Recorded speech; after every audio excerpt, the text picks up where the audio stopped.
I play a little bit of Terraria. In fact, not to brag, but I'd say I'm pretty fucking good at it. However, I don't play Terraria like I used to.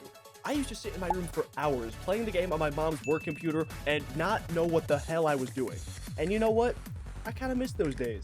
So today, I embarked on a year-long challenge. I want to play Terraria in this one world with this one character for an entire year, doing all the things that made Terraria so fun in the first place. I have a few overarching goals for this series, but we'll get to all of that later, because right now, we need to pick our starting weapon class for this month and get into the world. Well, let's go ahead and spin the wheel and see what class loadout we are going to get for the month of February.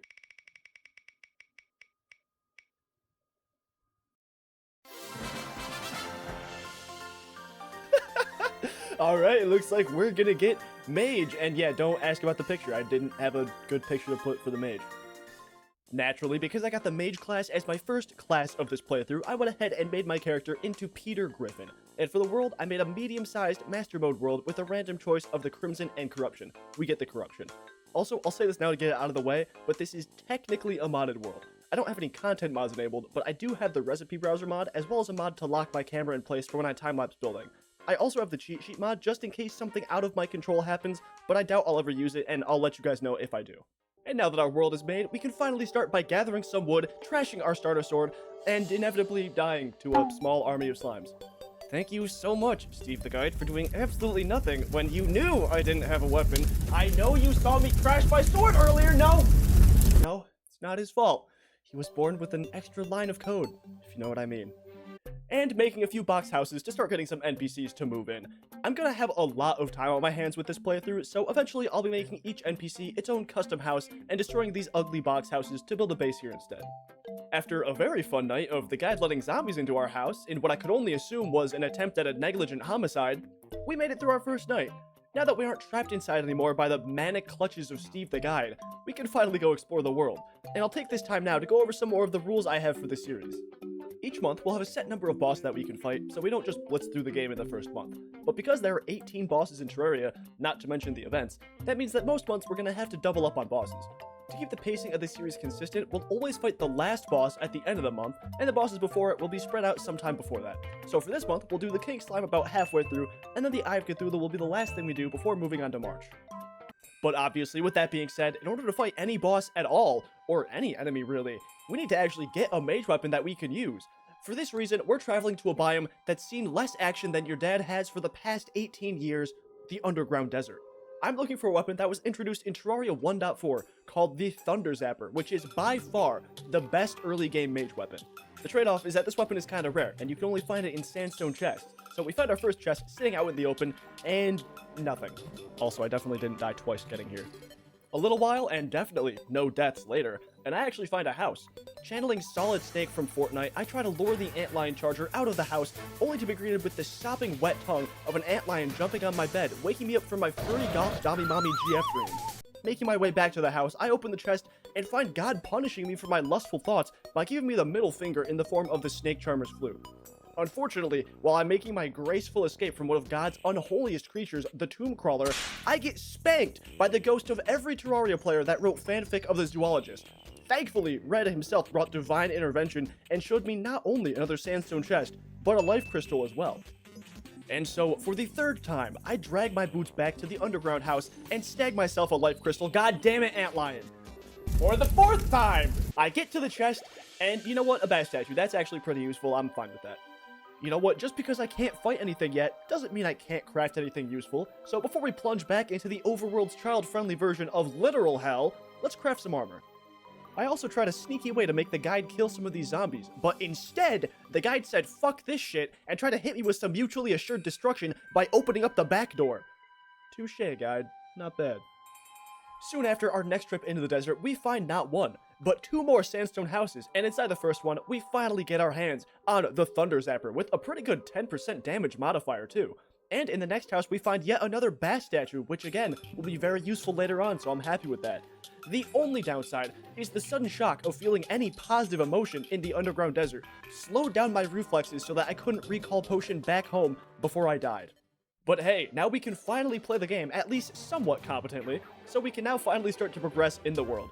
First, I went ahead and consumed some of the life crystals I got and some mana crystals, and then proceeded to walk along the entire length of the world using the conch shell.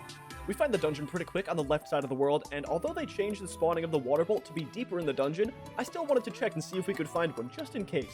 But the dungeon guardian spawned, so it looks like no water bolt for us. Then we find a living tree, snow biome, the corruption, our house, the right beach, and finally, Drake's snake spawns in and spanks us down into the depths of your dad's plumber crack, where I violently explode upon one whiff. We find the jungle biome. We also find the Wand of Sparking, which is funny. But actually might be slightly useful because we can upgrade it into the Wand of Frosting, which can inflict the Frostburn debuff. Honestly, up until now, I completely forgot I had to do this, but we still haven't even been mining for those basic-ass starting game resources, so I went and did that. I somehow wasn't recording, but I found a glowing mushroom biome, and inside was like 5 different life crystals. But other than that, and me finding a skeleton merchant, that's all that really happened while I was mining. So I did a little mining off camera. Also, you might notice that I'm not at max life yet, but I still have some unused life crystals, and this isn't technically part of the challenge, but I thought it might make things a little bit more fun if I limited myself to only 200 life for this month, and then the next month I can get up to the full 400. I gotta at least pretend the Eye of Cthulhu is gonna be a threat. At this point, we have a lot of options on what to do. We can start setting up where our NPCs will eventually live throughout our world, we can start preparing an arena for our bosses, or honestly, at this point, we could even fight the King Slime. But instead, I think we'll take a step back from all that and do the Torch God event. So I've never done the Torch God event before, and also, hi, if I sound like shit right now, that's because I'm sick, so I do sound like shit. This is not post-commentary. So I just tried to spawn the Torch God event up on the surface, and I'll play the clip now, and obviously that didn't work because apparently you need to do the Torch God event underground. So I set up this little area here, and I believe if I just finish putting these torches here, this like last, oh, it started. Wait, hold on, it started. Oh my god. So yeah, I've never done this event before. Wow. Okay, I didn't expect it to start. The most I've seen of this is just on the Terraria wiki, but yeah, the torches like shoot fireballs at you and you have to dodge them. So my first experience with the Torch God was humbling, and a second time, and a third time, fourth time. You know what? I died enough that I made an artificial graveyard biome with my tombstones, okay? I even had a good strat going with the snake rope, but of course, it had to despawn and leave me with multiple brand marks on my bottom saying burn me here and Torch God's bitch.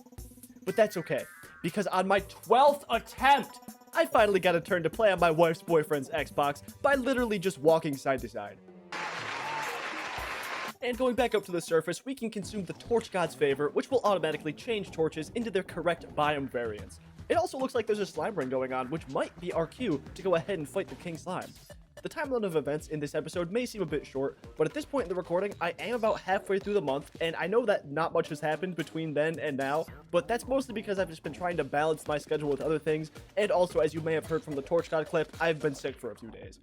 But it looks like we were too late on the slime rain event anyway, so King Slime will have to wait.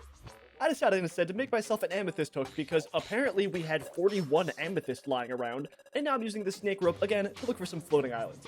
On my second try, I managed to find a floating island, and inside was a celestial magnet, which is pretty helpful for me right now, and also an Eye of the Sun, which you can place.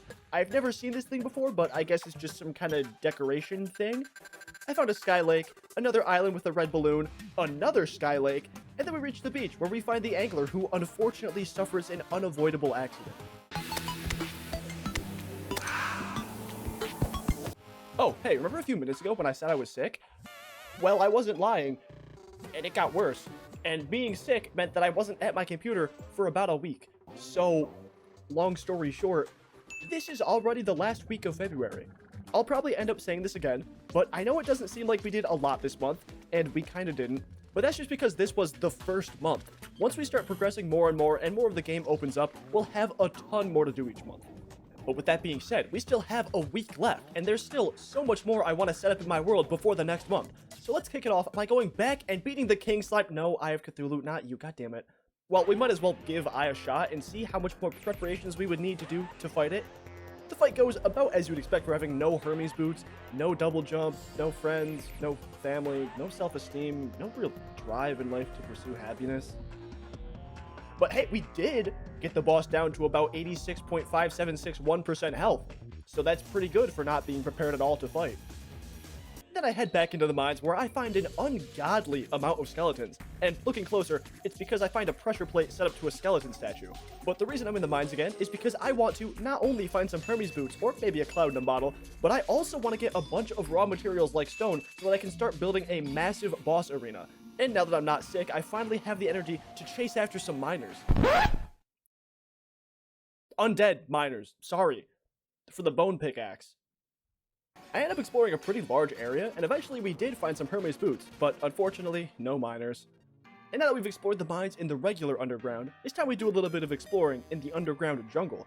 I'm still hunting for the same things, but this time we could also find an Anklet of the Wind for our eventual Terra Spark boots.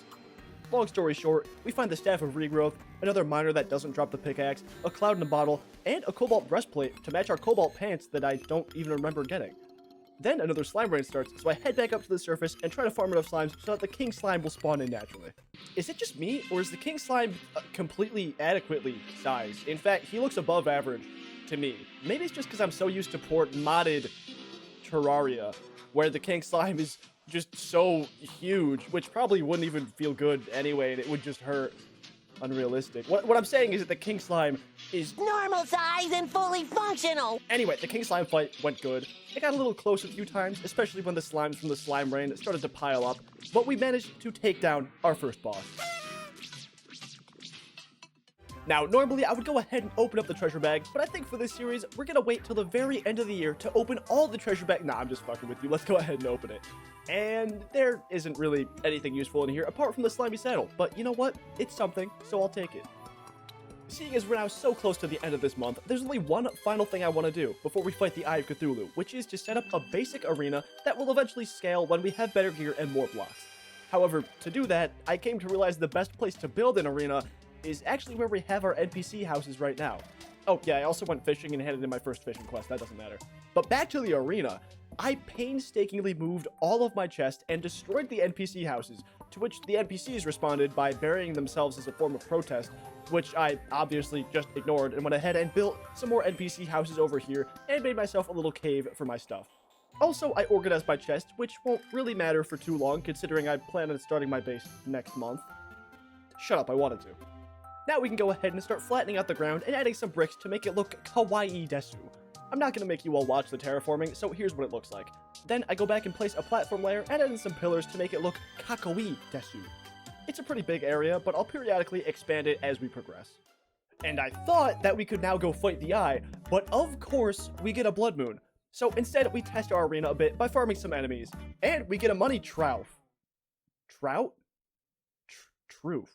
Trow? Trough. Which is pretty cool. Boring. I don't care. That's stupid, boring, and dumb. It is now... Oh.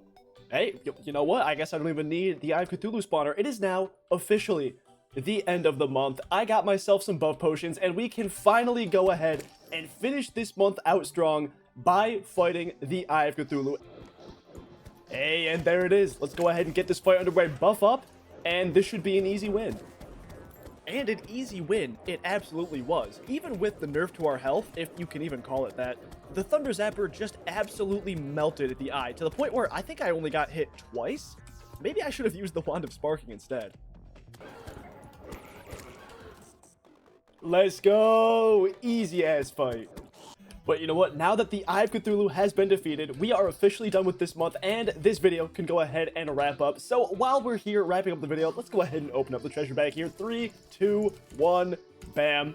And hey, look at that, we got the Eye of Cthulhu mask. That's pretty cool, but the thing we were all really expecting for this, the only thing that makes this fight worthwhile is, of course, getting ourselves this Shield of Cthulhu. So now we can go ahead and dash, which is so useful. One of the most useful features in all of Terraria, I would argue. But gamers, that is going to wrap up the month of February. This video took a lot of planning, a lot of time to record, an entire month, and also I imagine it's going to take a lot of editing to get out to you guys. So if you did like this video, and if you've watched all the way up until now, then please let me know by liking the video, subscribing, and even commenting if you feel so inclined. Let me know what you like about this series, anything you want to see me do in these upcoming months, and just what you thought of the video, anything I can improve on. And unless there's anything that VoiceOver Me wants to go ahead and add, that's going to be the outro. So again, like, subscribe, thanks for watching all the way through, and I will see you guys in the next month.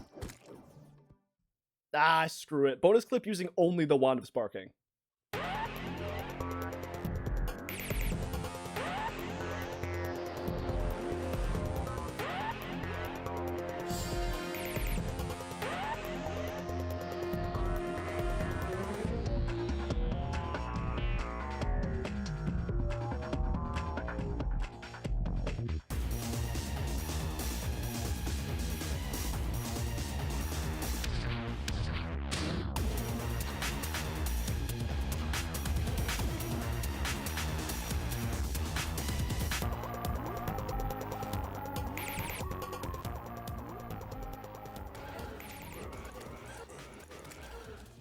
Yeah, no, I'm just a Terraria god.